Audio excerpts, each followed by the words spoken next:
നല്ല രീതിയിൽ കോൾഡും തലവേദനയൊക്കെ ഉള്ളൊരു ദിവസമാണ് കേട്ടോ. ഇന്ന് 2-3 കാര്യങ്ങളുണ്ട്. നേരെ പോകുന്നത് കലോത്സവം കാണാനാണ് കേട്ടോ. ട്രിവാൻഡ്രത്തെ കലോത്സവം വരുമ്പോൾ എത്ര ഭയങ്കരം പോകണമല്ലോ. ഗ്രൂപ്പ് ഡാൻസ് കാണാൻ സെൻട്രൽ സ്റ്റേഡിയത്തിലാണ് പോയത്.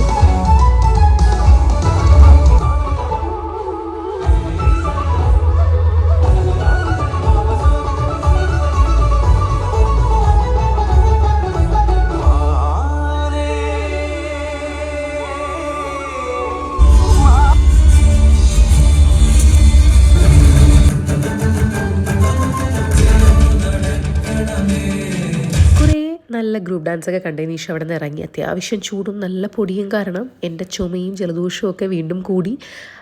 നേരെ നമ്മൾ പോകുന്നതിന് ശേഷം KLIBF അവിടെ കൈരളിയുടെ ഒരു ഈണം മെഗാ ഇവൻറ്റ് നടക്കുന്നുണ്ട്. അച്ഛൻ്റെ അശ്വമേധമാണ് മെയിനായിട്ടുള്ളൊരു ഇവൻറ്റ്. അങ്ങനെ അങ്ങോട്ടേക്കാണ് പോകുന്നത്. സെൻട്രൽ സ്റ്റേഡിയത്തിലെ പൊടിയും ചൂടും കൂടെ ആയപ്പോൾ എക്സ്ട്രാ ക്ഷീണമായി. എന്തായാലും നമ്മൾ KLIBFലെത്തി.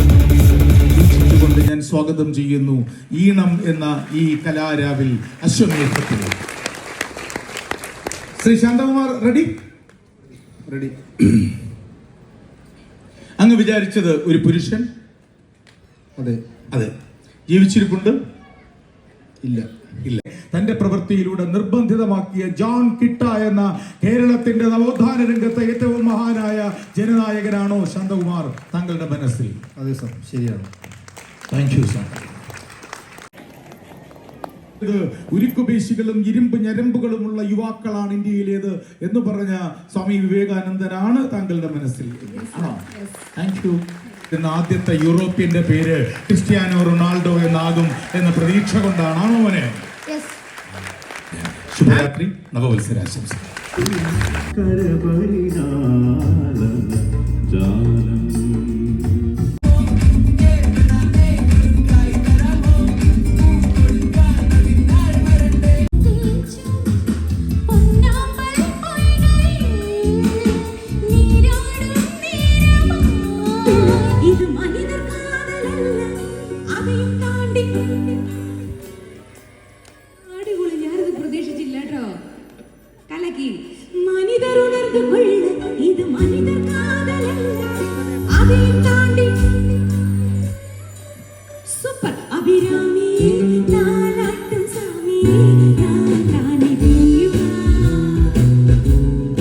ഫുൾ ഷോ കാണാൻ പറ്റിയില്ല.